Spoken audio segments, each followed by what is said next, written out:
Like It what? it locks, like I need to put in a password every time. That's fun. Yeah, Do you have stuff already on it? yeah, I got it. I have the entire. Okay, just yeah, Mateo, just make sure you approve me at tim.allen@gmail.com to be able to get it.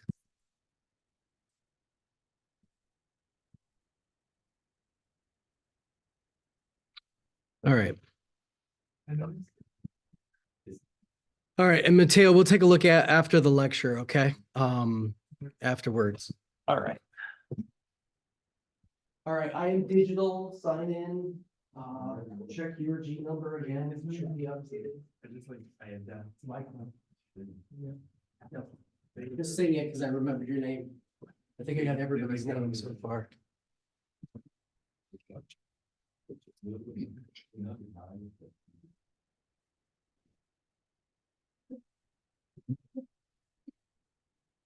All right, yeah. First thing you could come into, make sure you log in, boot Premiere, sign into Premiere. Remember, it's my.gavlin.edu to prompt your G number. Those at home, you can just boot up your Premiere.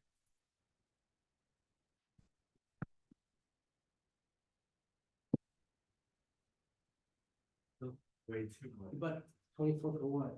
This little tag. What's it? What's about it? Nothing, you just hold it. Cool. So All right, can everybody see that, or do you want all the lights off? This is a group vote right now. All lights off? I vote like this. I think this is good. Okay, how many people want the lights like this? Hands up. 1, Jason Wilson. 2, 3, 4. Okay, that's majority. I didn't enter your password, it just had a stroke and died. Oh, yeah, well, this will do that.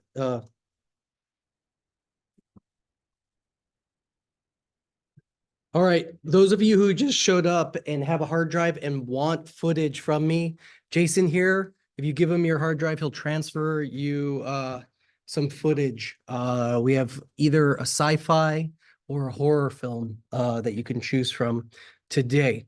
If not, we'll just continue to work forward. All right, so I've rebooted Premiere.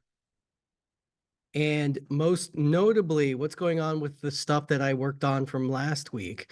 Well, everything is red and it's media's offline. Why would that be? Did I change something about the file? Well, most notably, I booted up Premiere and I don't have the hard drive that I used last week plugged in. So without my external hard drive, my Premiere files are all just looking for something that it's not going to be able to find. Right? So let me go ahead and grab my cable. Do I have the right cable?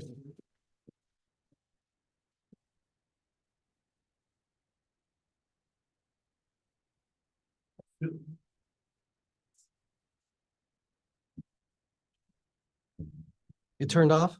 Well, then use one of the other ones. Sorry, that crashes. That's why I got a new laptop. I'm just worried it'll crash in between. So sorry. All right, what I'm going to do here is I'm going to plug in the hard drive. Now, what happens is I plugged in the hard drive that I used last time. I think I did. Maybe I don't have the hard drive, but let me show you what I can do then. I plug it in and automatically what's going to happen is, of course, the hard drive is going to boot here. All right, there we go. And then what I can do is I can then select these files and I can relocate my media. And how do I do that? I click, I'm going to control click or right click. And then I am going to then go to link media, which is right here. I'm going to click link media. Now it's going to give me this file that's going to let me find this. So look, it already knows the path. I can look here and say path. So it's volume Sophie is the name of the hard drive, and then all of these things. All I have to do is say locate. And look, it automatically found it. Oh, actually, I'm gonna have display exact names only. I'm gonna say okay. And look, it automatically found that one and reconnected it. Now, here's the thing. It didn't reconnect everything. Why?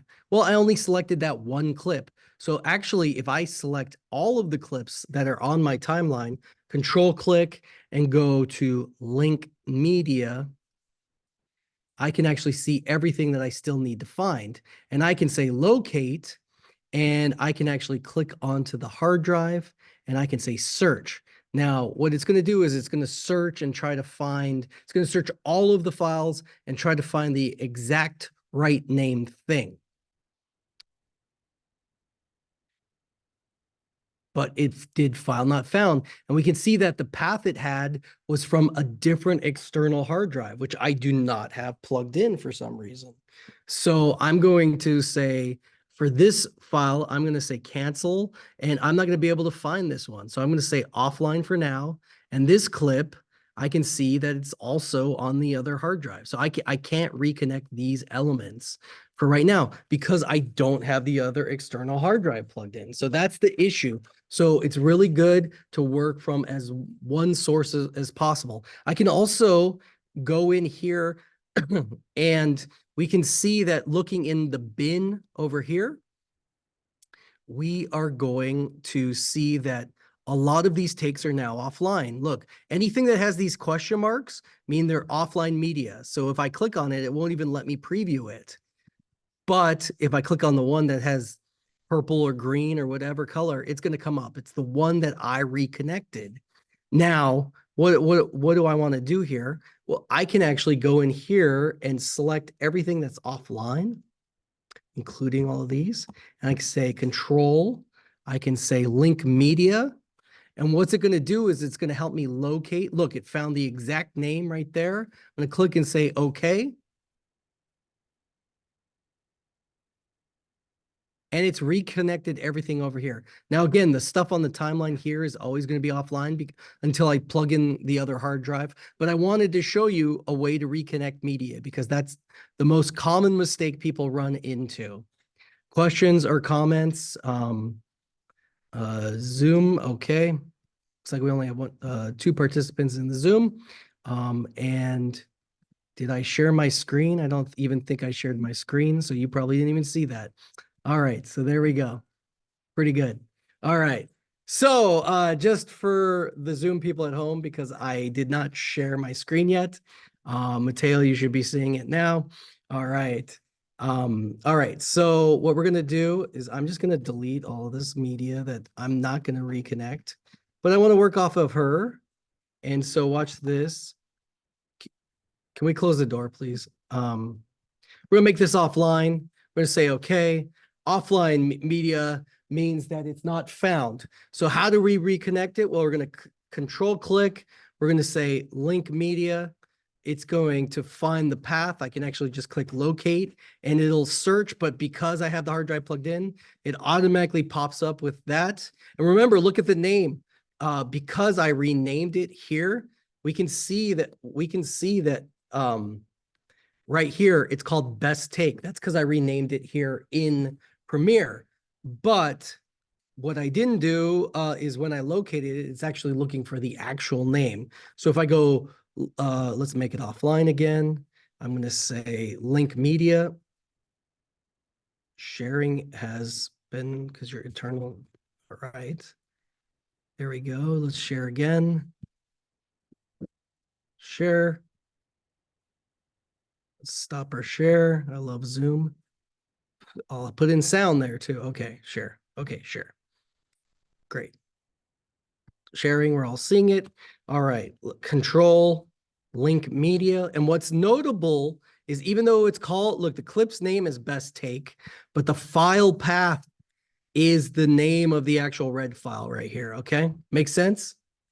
So then I hit locate and it's gonna be the name and I can confirm that that's the exact name. Now what's interesting too is I can turn off display exact names only.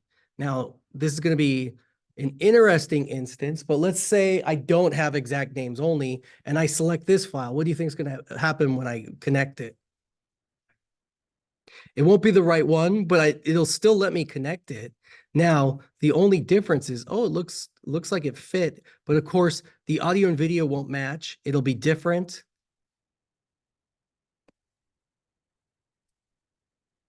All right, let's see. I'm gonna go my settings again. We had to do this last time.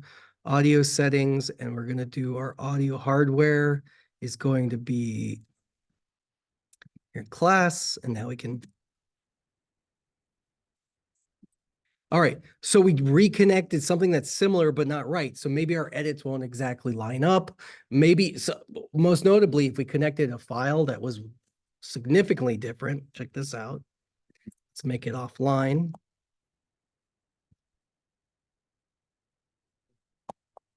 We're going to link the media. We're going to say locate again. Now let's get something that's really, really different.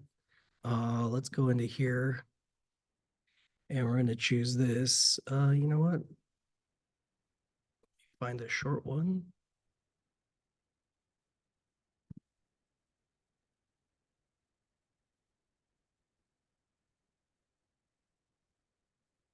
All right, let's just do that.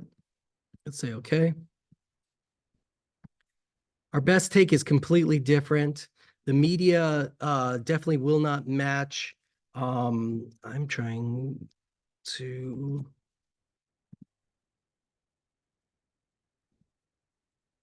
Can go in here and link something that is way shorter, and it's going to say like our edits aren't going to work. Let me just find a short clip here.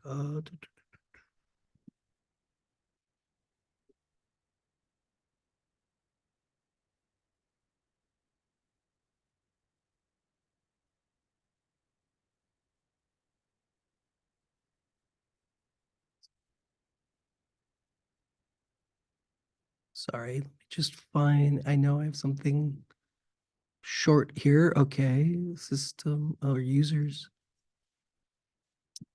Tim Holland. Desktop, okay. Find it right here.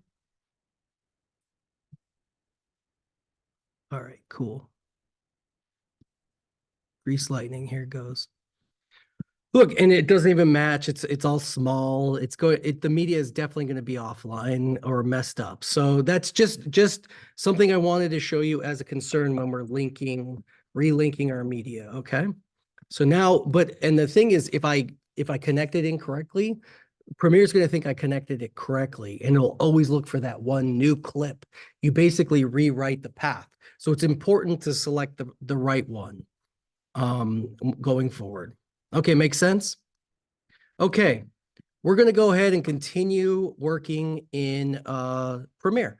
And like I said, I'm going to go here and I'm going to select, let's see, my GAV, my GAV stuff right here.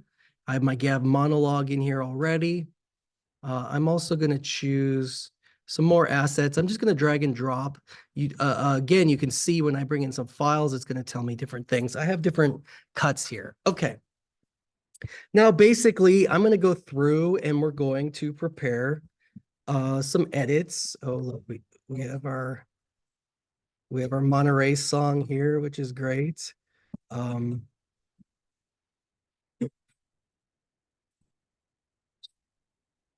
right. I'm going to click and drag it down on my timeline. I'm going to have, I'm going to choose some other images. All right.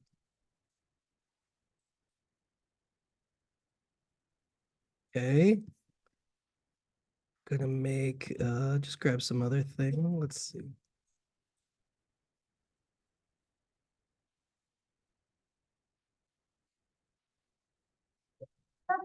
All right. Some gunshots, why not? It's a student film that we're pulling from. That one's called Halloween. All right, let's get a stabbing. Sure, why not? Okay. So basically what I've done here is now I've done an assemble edit on the timeline. So what's an assemble edit is I drew everything onto this timeline. Now, I'm using a hotkey, which is plus, which is basically zoom and zoom out of my timeline here. Plus and minus allows me to zoom and zoom out. The other way to do that is you can click here and drag in and out, okay? And that just allows me to go in and view the edits closer up. What I'm doing now is I'm doing an assemble edit, which is 4 edits on the timeline. The basic timeline here that we're doing is going from here to here to here. This is all what is called a linear edit. We're linear editing, which means is we're putting all of our clips only on one line. Why do we do that? It's just an editing preference. I'm also going to show you what is called a checkerboard edit. Now, a checkerboard edit is I'm actually going to alternate lines of my edits, which means I'm going to put everything on video 1 with audio 1, and then as I edit, my next clip's going to be on video 2 with audio 2, and back and forth, up and down, up and down. And as you can see, it actually is a better a better edit visualization. It helps you see where the different clips are. It's still because they're butted up to one another. As you can see, they're butted up to one another here. When I hit my edits now, okay, I'm going to mute the audio for right now. When I hit my edit, you can see the video cuts directly to there. Now look, that doesn't fit how I want it to fit. So I'm actually going to go over here and scale it up to fit the frame. But here we go. We look at our edits there. All right. And visually, we're watching the timeline. We can see the next edit, another one that needs to be fixed into our timeline. We'll talk more about that in the future, but over here. And we could see the other edits. Look, the shot goes there. Now, here's the thing to note. Look, we have just in the edits that from the clips I'm pulling, we can see that we have what this is like maybe, well, let's count. 1, 2, 3, 4, 5, 6, 7, 8. Those are 8 frames until we go to the next shot. All right. 8 frames is kind of a minimum, like almost when I'm watching this, these 8 frames are jarring that it cuts so quick, right? What do you think is about the number of frames you want for a visual, like your audience members to be able to recognize something? What do you think the shortest amount of frames is? Well, remember, we looked at the flash frame that was in Jason's piece, and that was all of 1 frame, right? That was enough for me to register it. But do we all catch it the first time? Not necessarily. 8 frames is noticeable, but it's also one of these shots when you look at it, you can't really register. Well, let's watch it again. You really can't register how quick. Again, let me put it up here. You know, it's so quick, we register what it is, but it's not necessarily there. It's not necessarily enough for us to comprehend. 15 frames, which is about it's about half of a second. So 24 frames per second, you divide that in half, that's more like 12 frames, right? So we want about 15 frames to properly register that shot. We can do shorter, especially if you're trying intentionally to make your audience feel weird. That's a good space to do it. If you, I would always say that your minimum length should be about 12 to 15 frames. I would even say 15 frames if you're trying to, make it clear that your audience can see what's going on. Shot length really is determinant by. There's more like a minimum than a maximum. Of course, I always think that our audiences are bored by 3 seconds unless things are happening. If it's a still frame and nothing's happening, you can leave it up for a second, 2 seconds. It's one of those things that you're going to have to play around and feel like, what does it work for? But I'm telling you, just in this random edit that I put together, this 8 frame shot does not work for me. So I bring this up to tell you, also, by the way, I'm using the hotkeys spacebar, which is play, which makes my playhead go, but I'm also using the hotkeys J, K, and L. J, K, and L are going to be important to playback. L is a play function. J is a reverse function. So just by me hitting J and L, I can reverse back and forth and this is good as an editor. I'm going to, like what I like to do is I'll go back and forth and check my edits back and be like, oh, is that a good edit? Do I need to match a frame? So I can play and then immediately hit J and go backwards. Now, what's fun about the J and the L keys are they can work as scrubbing features as well. And what does that mean? So if I hit L and if I hit L again, it'll double the speed. If I hit L again, triple the speed, and so on and so forth. So same with J. If I go backwards, I can actually scrub all the way back by hitting J multiple times. Or if I hit L multiple times, I can actually quicken my scrub speed and scrub all the way through the piece, okay? K is basically a stop. It's like using spacebar.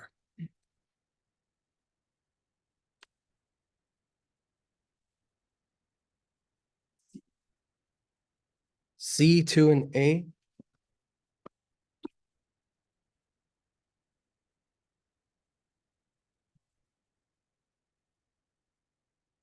Huh.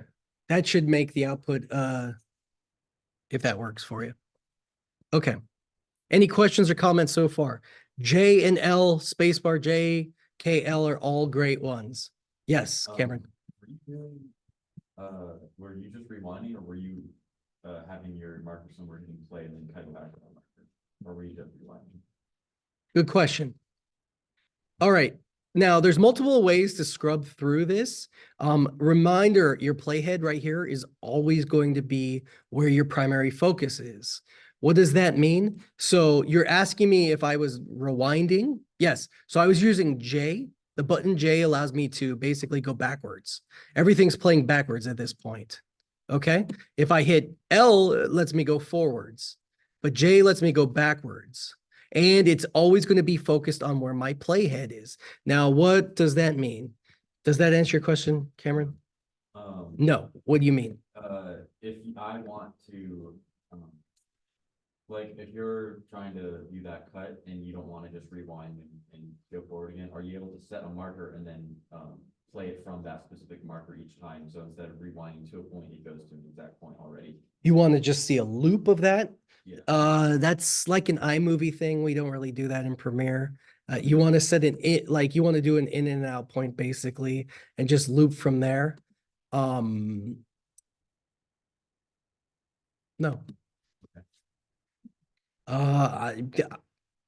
Not to my knowledge. I know you can definitely do that like in iMovie. Let's see, I got a chat question here. Good so far. Okay. All right. Let me think about that. I don't think you can do it in Premiere though. The replay, it's like a good way for audio. Like, I don't believe it's a feature here, looped playback. But what you do bring up a good point is like, look, I did set in and out points here on my timeline. Why do I do that? We'll talk about that more when we get to exporting, but really, I can do multiple things on my timeline and then choose only to export certain areas. What I tend to do, no, I don't want to talk about that. Here's an important thing to note too. Let's say I zoom in and I'm going to go view and I'm looking at this clip right here, okay? And I want to hit play. If I hit the space bar, what's going to happen? It's going to play wherever the playhead is. So even though I'm looking all the way over here, if I hit space bar, it actually will jump me to where the playhead formerly was. So you can see the playhead is always going to be dominant, even if I'm working on stuff over here. But look, when I click anywhere over here, the playhead will jump over to wherever I click above here.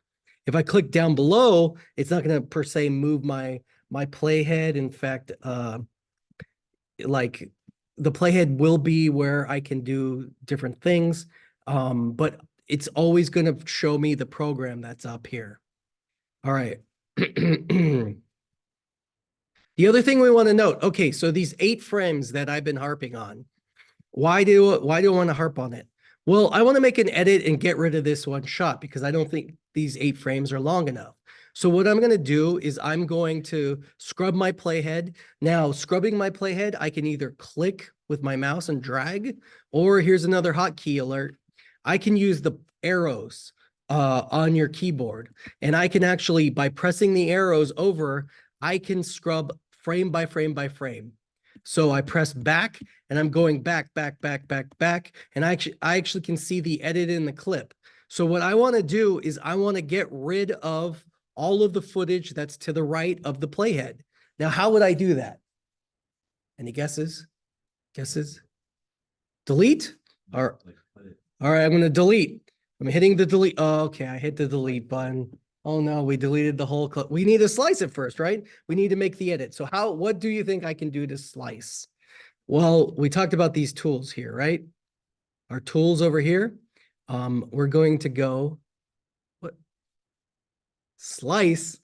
We're not going to use the slice tool. We're going to use the razor blade. I said cut. You said cut? I said cut. Because when I use Filmora, there's on the what's the thing called? The Toolbar, sequence, timeline? The line that shows you where it's Playhead. The playhead, yeah, there's a little scissor icon on that, so wherever that is, I can just hit the scissor button and it'll cut that clip. Scissor button. Okay. Well, yes, and we're going to use a different tool. Right now, we've been using the arrow tool, or the selection tool, which is the hotkey. It's going to tell us right there is a V. So anytime I want to go back, well, I want to use a razor blade tool to make an edit on my timeline. And I'm going to do that by using the hotkey C for cut. Okay. Think about cut, or I can click here and do the razor blade. But if I'm a hotkey editor, I'm going to hit the C, right? So look, and we can see that my cursor, which is right now the selection tool, is going to change into a blade tool. And look, wherever I hover over, it's going to let me make an edit or a cut. So I'm going to make a cut right there. What's notable about that? What's notable that happened right there? It changed color?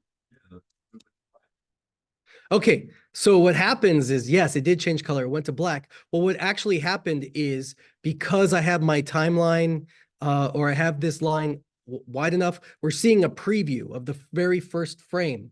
So when we make an edit, it's actually going to give us the preview of that very first frame. And if we zoom in, we can see that like we're cutting right here on that frame, and that frame is still actually 1 frame over. So what I want to do is I'm going to undo my cut. I'm going to do my edit. All right, there, that's the very first frame that we're getting rid of.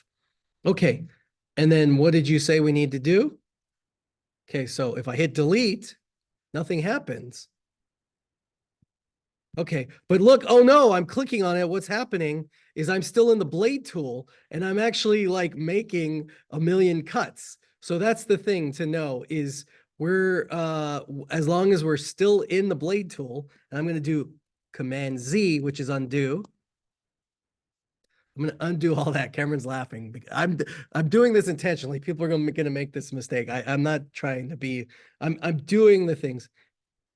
Is the pen tool regularly used as Mateo? Yes, we'll talk about the pen tool, especially when we do audio. But we won't talk about it right now.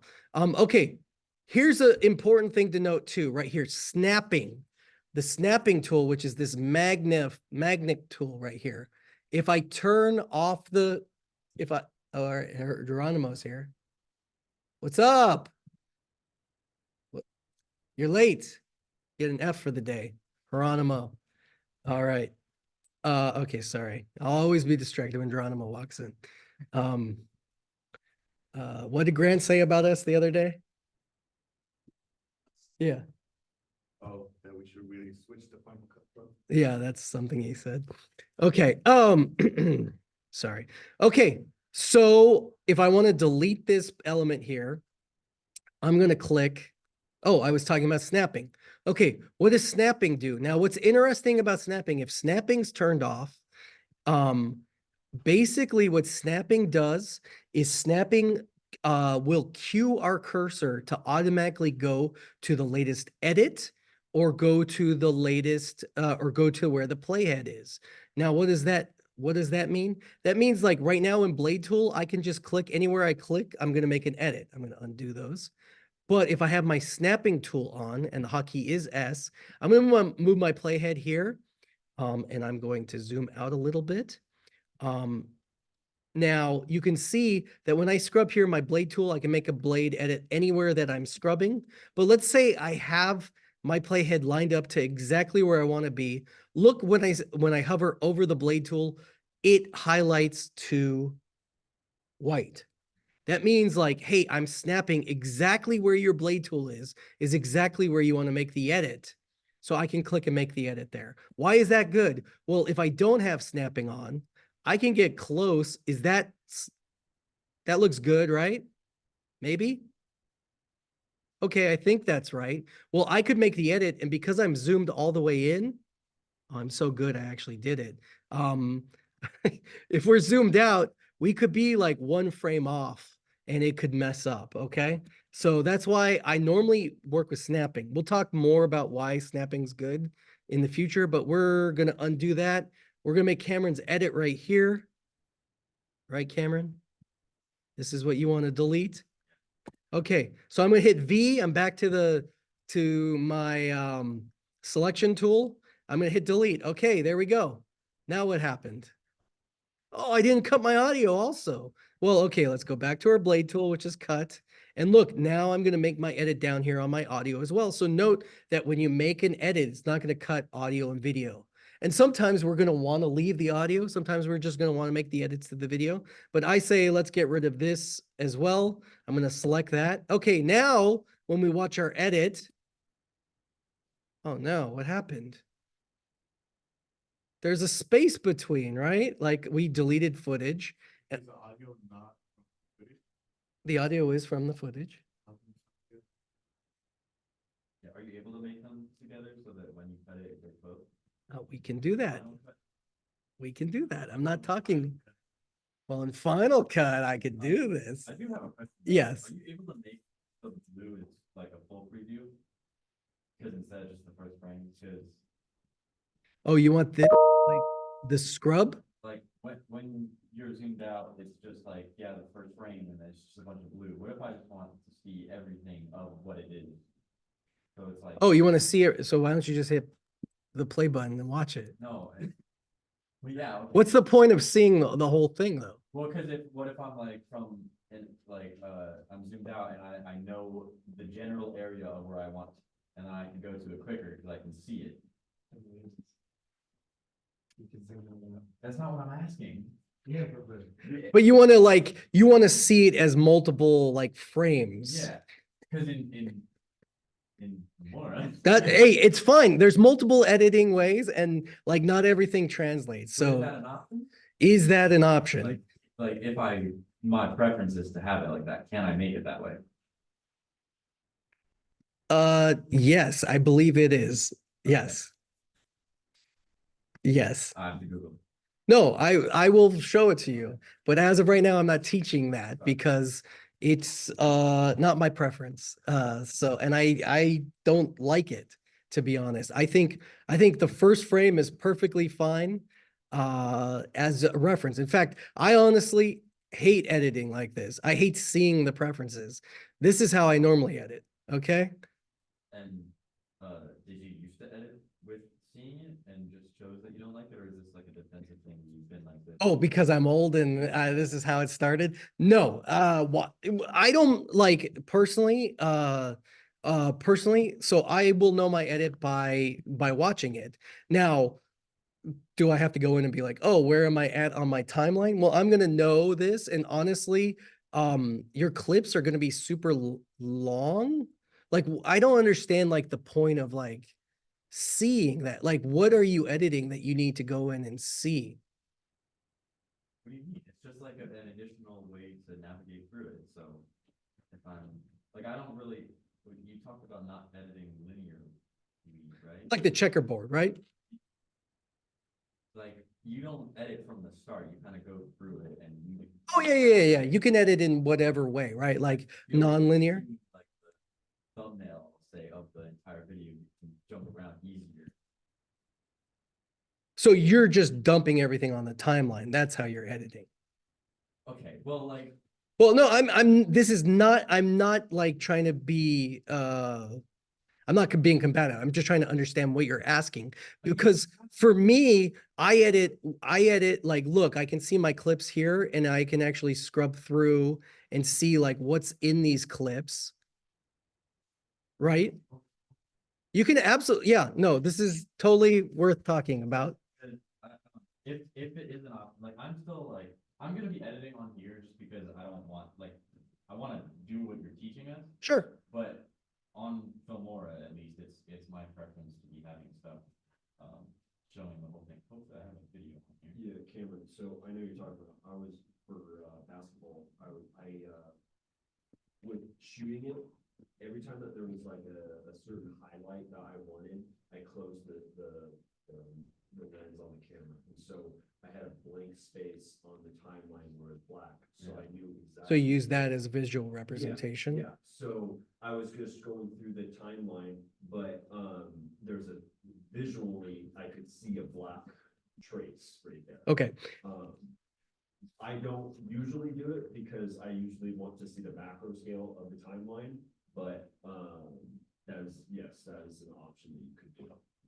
But if you're editing so many different files, it might be better to just. This is working with like one file, basically. You're like pulling highlights from like a game thing, right? Like, is that what your intention is? Yeah, because when I do it, I'm uploading, like, I mean, it's not that long, but it's like 10 minutes of one recording. Sure, okay. That I just wanna, I can't. I understand. No, I get it now. I don't have Yeah. a long, but it just shows the entire thing. Which, if I'm able to do that on Premiere. Yeah, we will get into view options. We won't, after I finish my lecture, we'll talk about that. But Okay, great just wanted point. to make sure we were talking about Yes, yeah, absolutely. No, I'm totally happy. I totally get it. Yes, the answer is yes. All right. But no, this is what the class is about. We can ask questions. I can answer it. Okay.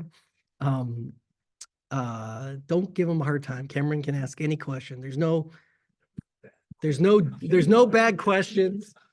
There's no bad questions, just annoying questions. No, just teasing. Okay, so look, we have, and what's a good indicator is that when the playhead doesn't have any material, it's going to default to black. And we can actually even look at, see this yellow line? This is our yellow render line. And basically what's going to happen is it's always going to be yellow unless it has to render something. Most of the time Premiere will render in the background, so you don't have to worry about it unless there's like massive amount of like After Effects files on here, which it'll then be red, and then we have to hit return and render it before we can see the preview. Does that make sense? Yellow means there's a preview rendered. So everything that we're watching right now are previews of the final project. And what does that mean? That means that like, if we look here and we look at this, our playback window, we're going to notice that there's this 1/4 right here. And this 1/4 is actually our playback quality. And I have it at quarter quality right now because when I play back, we can actually notice, that, let me pick an area that might be noticeable. Okay. We can notice that when I'm scrubbing it, if you look, you can actually like see that things are a little blurry and choppy. Look at the circle around the drums, circle, the drums right here. It's actually kind of like aliased and not as smooth. But okay, I chose a blurry section to stop on. But if I stop specifically where it's in focus here, I'm scrubbing right now. But if I stop, it immediately got clear, right? We're all looking, right? Get around here. Can we see it from back there, everybody? Yes, indicating. Okay, so it's sharp here, but when I scrub, it's not so sharp, right? But watch what happens when I stop scrubbing.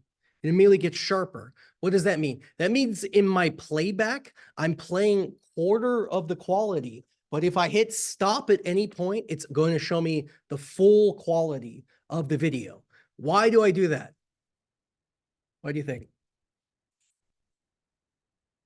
Well, I think I do that. Well, I do that because The lower quality allows me not to have to draw from my hard drive. So if I'm working with really big, giant red files, if I'm working in quarter quality, even though they're shot in 6K, a quarter quality is still HD quality.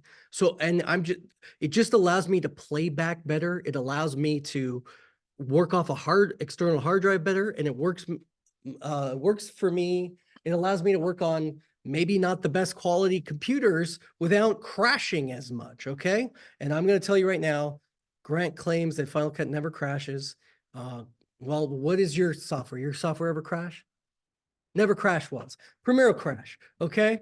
It'll crash, that's fine. We're doing autosaves. And we'll talk about autosave shortly, okay? All right. So now that we've made our edit and we want to we want to put these two together. How can we move these two together safely? Well, first and foremost, I could just click, and I'm going to click the audio and the video, and I can drag it together. All right. Now, note what happens when I start dragging close to the other clip. It's actually like jumping forward, and we can see where that T happens. This is because I have snapping on. What snapping is basically doing, and now watch, we can watch, he shoots and oh my gosh, he got shot in the stomach. Boom. Because I had snapping on, it's automatically going to connect the two together like it's magnetically drawn. But what happens, let's undo this. What happens if I turn snapping off? I'm going to select my clip, and look, there's no snapping happening. So I can actually go in here and kind of just by hand get it. Well, I know just by visually looking at it. Look, now because I checkerboarded it, we can see that my edit's on top of one another. And what happens is now we can see, because the one clip isn't as big as the other, we can see that it's layered on top of each other. I didn't put it exactly where I wanted it. So that's the benefit of snapping.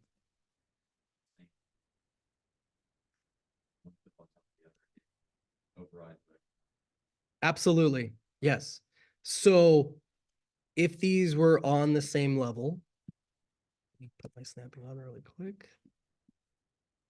If these were on the same level and I dragged over here and I dropped it, basically what happens is we end up deleting all of the footage that's behind it.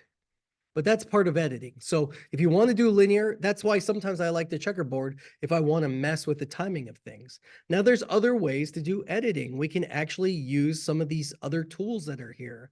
Let's try the slip tool, which is Y. Now a slip tool, when we're on the same line, we're using a linear edit, we're all on one line. What I can do is I can click my edit here. And what this allows me to do is I can slip backwards or forwards in my timeline. Now, what does that mean? Okay, we're going to slip, and look, we can see there's a number that's popping up. It's telling me how many frames we're moving forward. So let's slip our edit 1 second. And because we slipped our edit that 1 second, we're actually changing the footage here. We can see that we made this clip, we basically changed the in and out point of the clip, and now it's 1 frame different. And we can actually see that because we didn't do it with the audio, we made the audio out of sync 1 frame. Let's undo that. That's one way to do it. Let's go with our ripple tool right here. Again, we're going to choose our ripple. And what the ripple allows us to do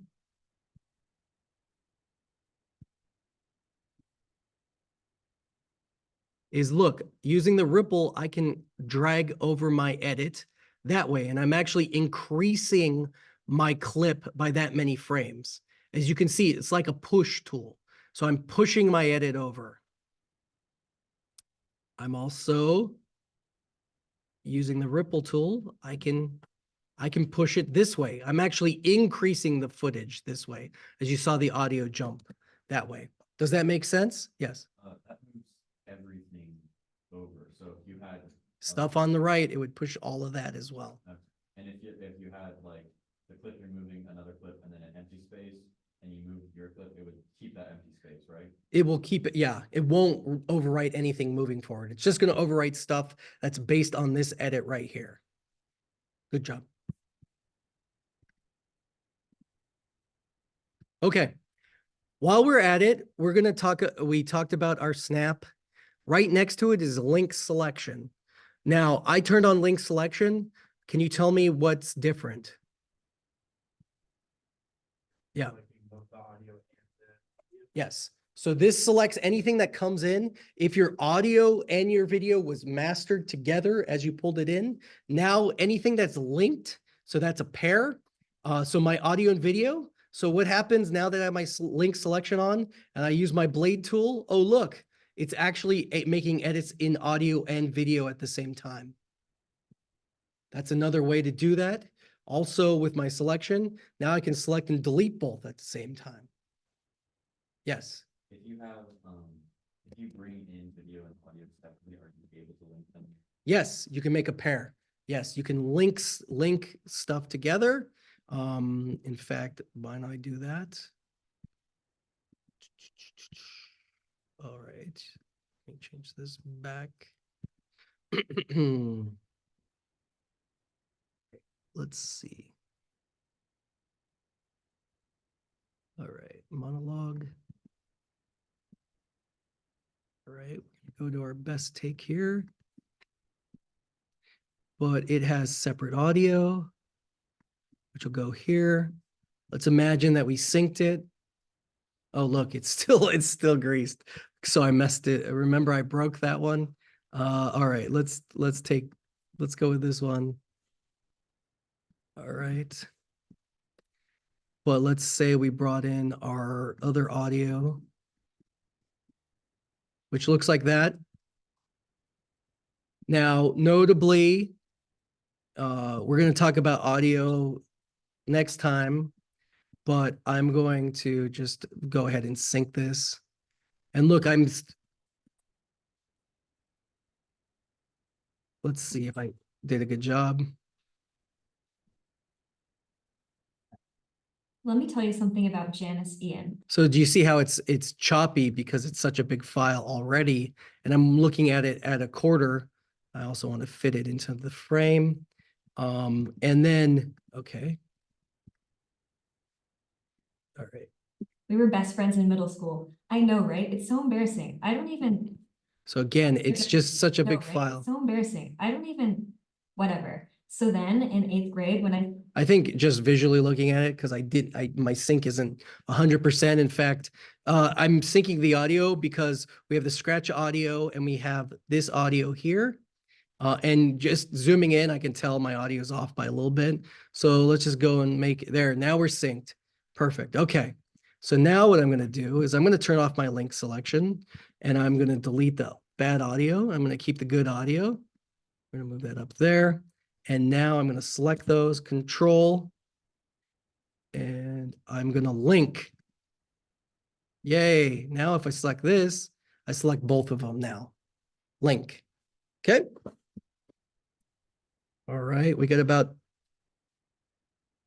5 more minutes today of lecture, and then I'll let you play around with what we learned. But basically, we're making our edits. Now, what's notable too is if we want to move stuff, like let's say I don't want all this blank space right here. Well, with my selection tool, I can select here and I can delete it all. And boom, it just automatically snapped everything forward. Here's another here's another thing to note. Look at this clip right here. Notice how there's a little arrow. Can you see that? There's a little arrow right next to it. Do we know what that means? Who could guess what that means? No one. That is the end of the footage. What does that mean? That means we brought in this clip and this is the very first frame. Why is that notable? Well, if we're going to make an edit and we need to draw more footage from it, we can't. But we can go this way. Look, once I start deleting stuff, it is no longer there. And that's going to be more important once we start making dissolves, which are effects. Okay. All right. So we talked about linked. We talked about snapping. Well, we talked about, we can see that the audio by itself is green. We linked a selection and we made some edits. We talked about the difference between checkerboarding. Any questions or comments as of right now? This is basically basic editing. Okay, last thing I want to talk about for today, and then I'll let you play around with the stuff that you have. And we'll talk more, we'll get into audio on Wednesday. But basically, I want you to see, remember our preview window up here? Here's our preview window. But when I click and I work on my timeline over here, my sequence, I'm going to click on a clip. Now there's another window up here called Effect Control, which I'm going to click on. Effect Control is basically one of the most powerful windows in Premiere. This is where we're going to control everything about our clip.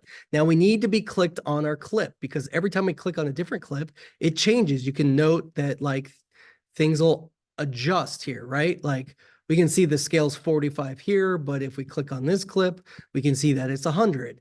Now, even though anywhere our playhead is, we can click on a different clip and maybe potentially get different effect control. So this is where you can make a mistake. So let's put our playhead on her face, and this is where we're going to do effect control. Now, what's notable about effect control is where we can adjust our scale. Now, scale is the size of our images in the frame. So what does that mean? If I go and make my frame 50%, now it's smaller, right? It doesn't fit the window. Or I can crop it to 100. This is 100% is always going to be where your clip is in relation to your sequence's resolution.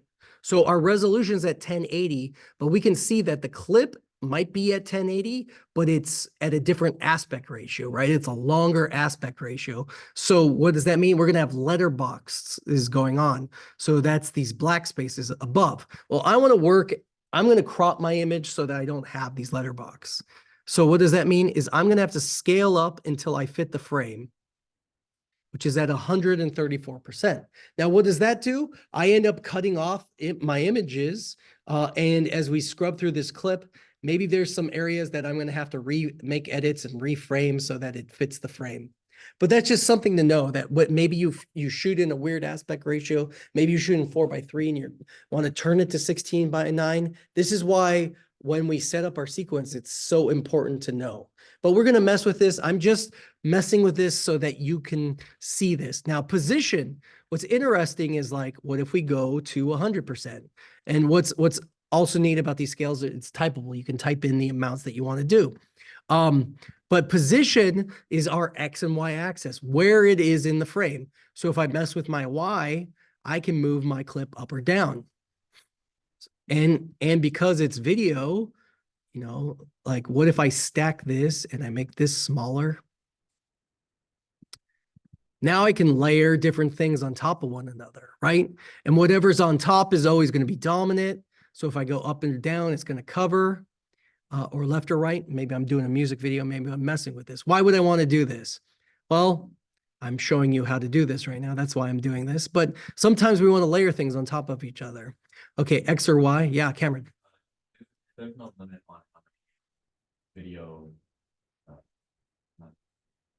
Like if I wanted 4 different slots for my video, there's no limit. Premiere used to have a limit of 100 layers of video.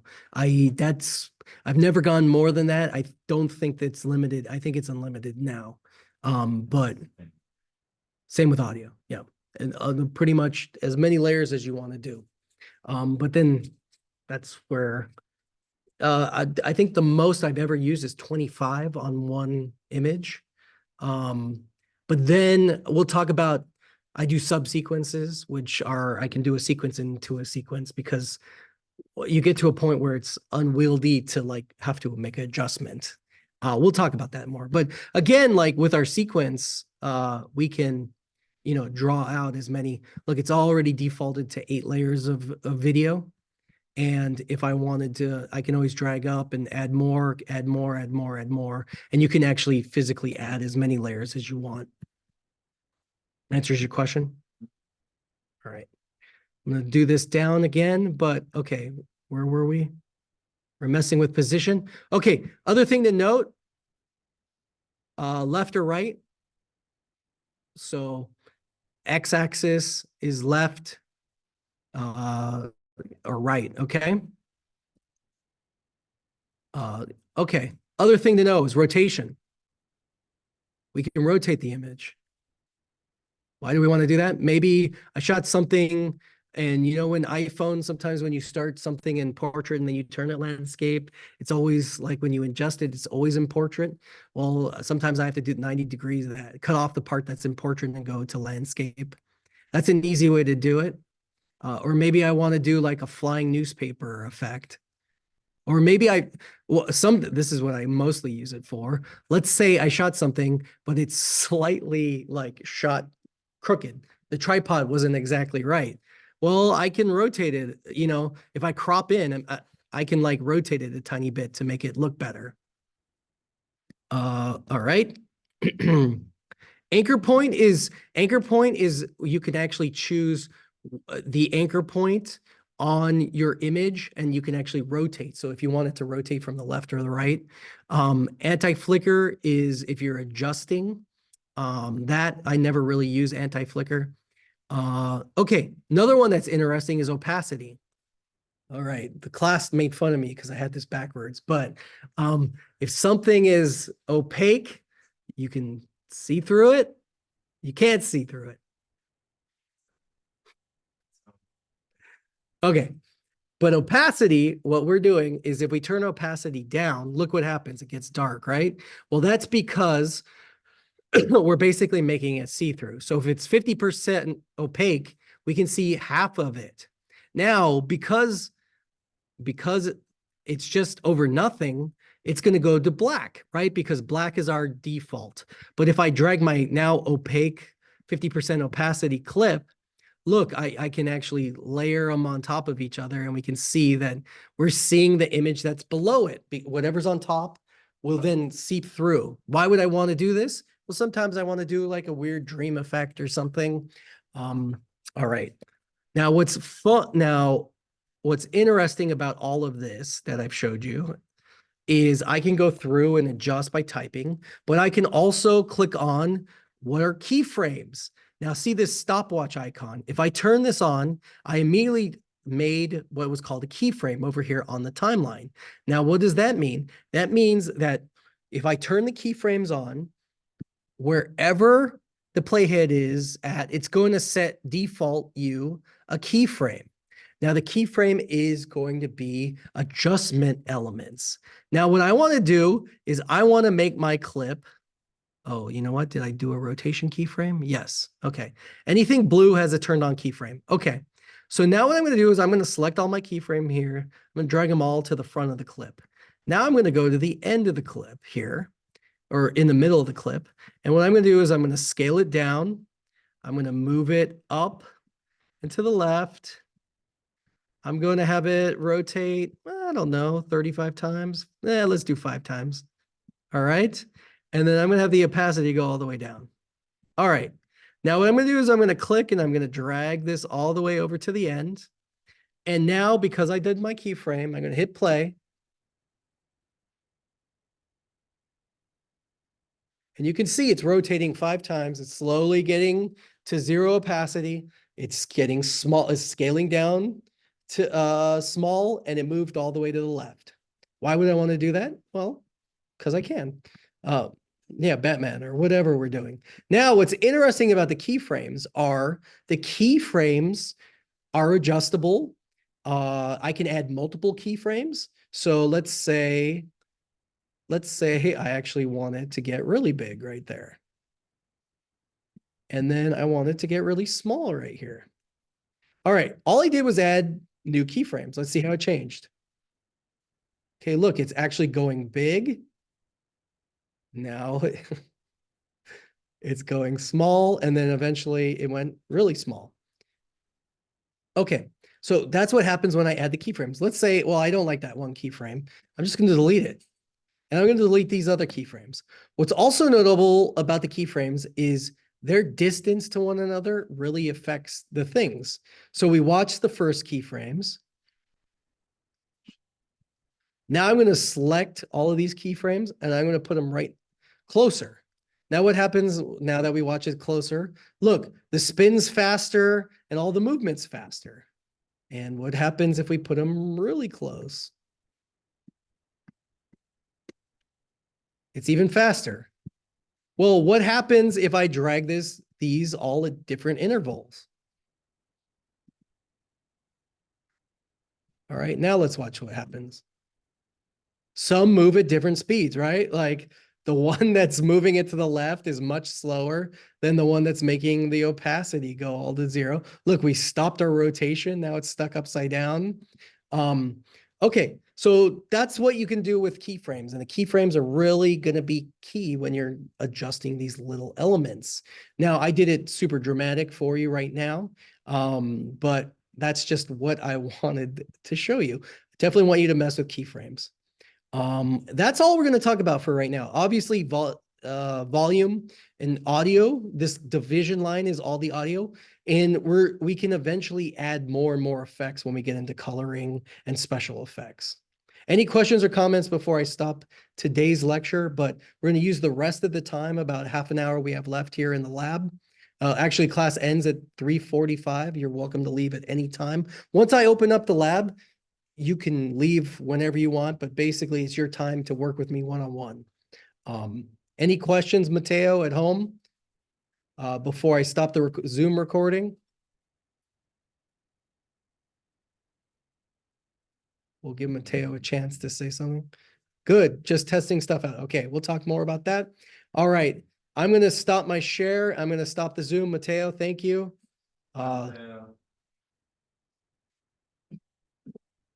What? Okay.